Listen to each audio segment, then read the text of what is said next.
اعوذ باللہ من الشیطان الرجیم، بسم اللہ الرحمن الرحیم۔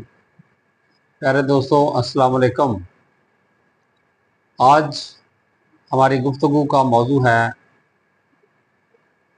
ایک بیٹی کا خط محمد بن قاسم کے نام۔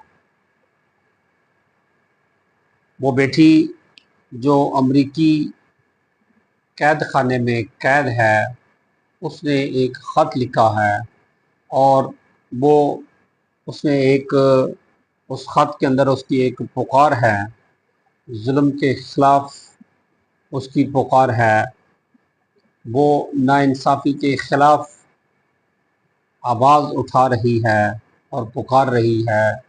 اونچے ایوانوں میں بیٹھے بے حس لوگوں کے لیے اس کی وہ پکار ہے، اور وہ پوچھتی ہے کہ کیا انسانی حقوق رنگ و نسل اور طاقت کے تابع ہیں؟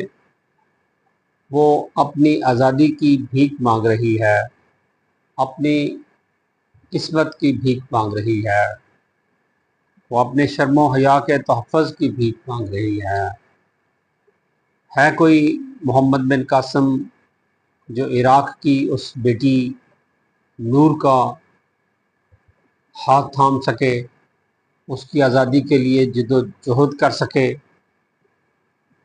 ہے کوئی طارق بن زیاد جو کشتیاں جلا کر اس بیٹی کی آزادی کے لیے آواز اٹھا سکے؟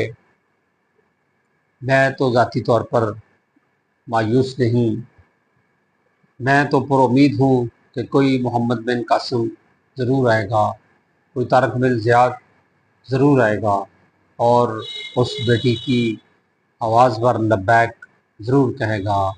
اقبال نے کہا کہ نہیں ہے نا امید اقبال اپنی کشت ویراں سے، ذرا نم ہو تو یہ مٹی بہت زرخیز ہے ساقی۔